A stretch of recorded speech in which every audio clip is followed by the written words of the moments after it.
Hi, everybody, and welcome to Making Sense with Dustin Lamontang from Mackey Research Capital. My name is Bryn Griffiths. Dustin, how you doing today? Real good, Bryn. Wow, where do we start on this one? Let's talk about dividend stocks. Is this a big topic for a lot of people? Yeah, well, it's a big topic for me because that's primarily what I do for clients. I build, dividend portfolios, growth-oriented dividend portfolios, I like to call it. And it's the core staple of my practice. Dividends are a wonderful thing. Yes, they are. Company makes money and they share it with their shareholders. That's what a dividend is. And sectors that are really good for paying dividends: pipelines, telecoms, life insurance companies, banks.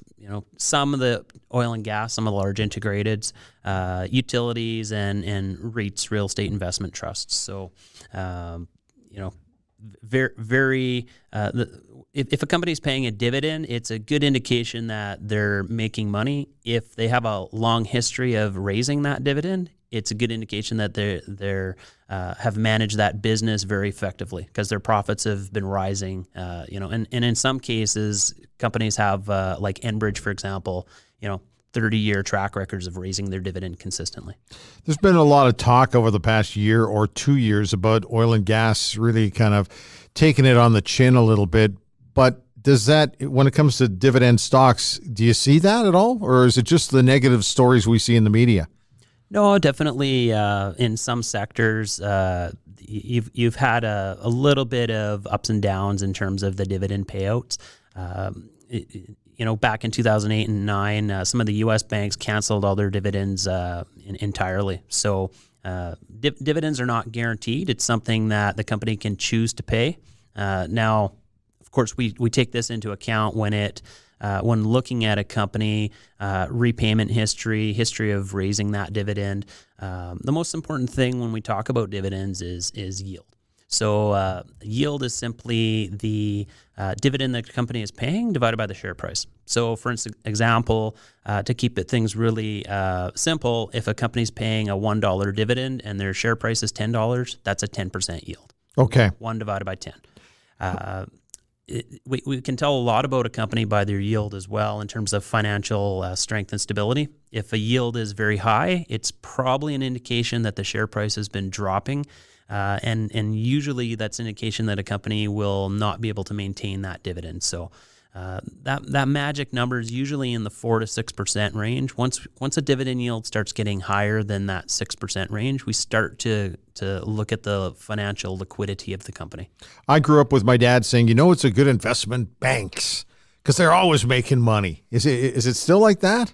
Yeah, I mean, Royal Bank just came out with their earnings, the full year earnings a couple weeks ago here, and I think they made $12.6 billion, billion with a B. So they did okay. Yeah, I mean,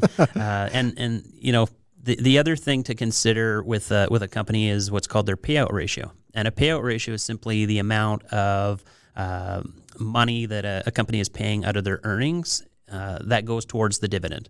So the banks average between 30 and 40% payout ratios, which means they have a lot of latitude based on their earnings to raise the dividends. And we've seen that in the last 5 years. All the banks in Canada have raised their dividends, by quite a large amount percent-wise.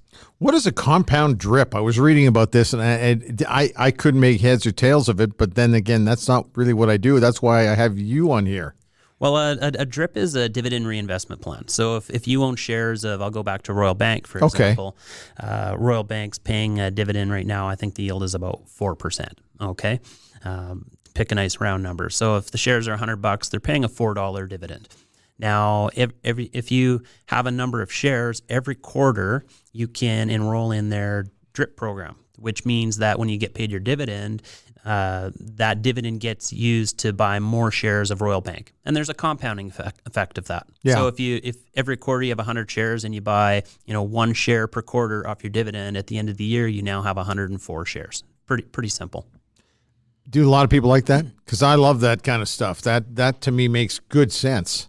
Yeah, it's one of the fundamentals of investing, compounding, and when we look at managing portfolios for clients, and if we look at the major stock indexes, it doesn't matter what market you look at. You look at Europe, the United States, Canada.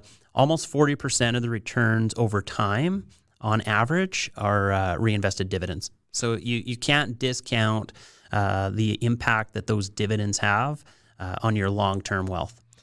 Tax-free income. Let's talk about the tax-free stuff because everybody likes anything that has those two words, tax-free.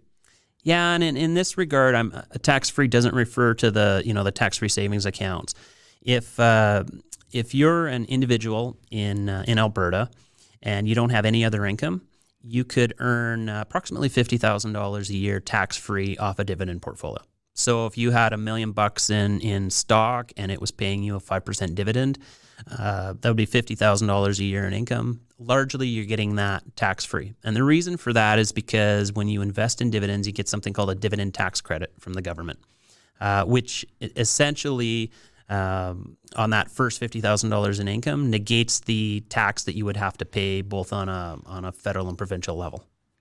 And tax-preferred income, is this something a lot of people look at?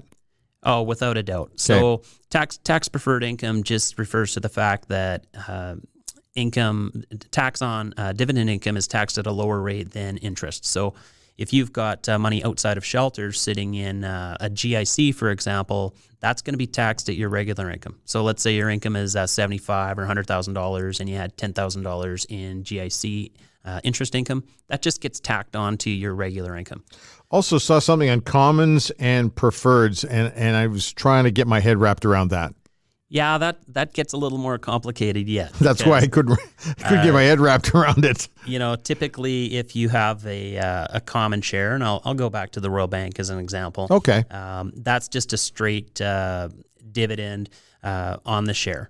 Now, that dividend can be raised or lowered. RBC has a fairly good track record of raising that dividend.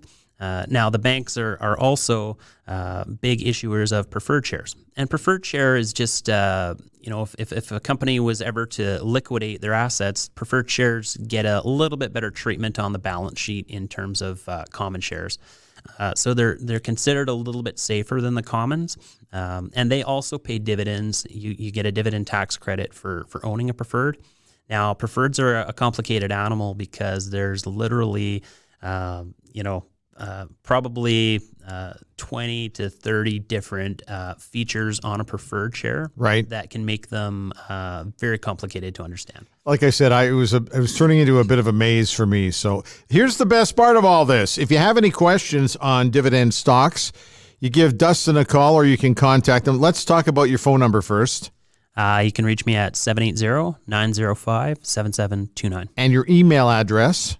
dlamontagne@mackeyresearch.com. And you can also check out their website at mackeyresearch.com for some more details as well. And that's where Dustin is. Just a reminder, too, the markets and financial numbers change frequently. And what we may talk about today could easily change by later today and overnight. So it's always important to make a note of that. Wow, that one went quickly. That was a fast one today. Thanks for your time, and we'll talk to you again coming up here in the next few weeks. Thanks, Bryn. All right.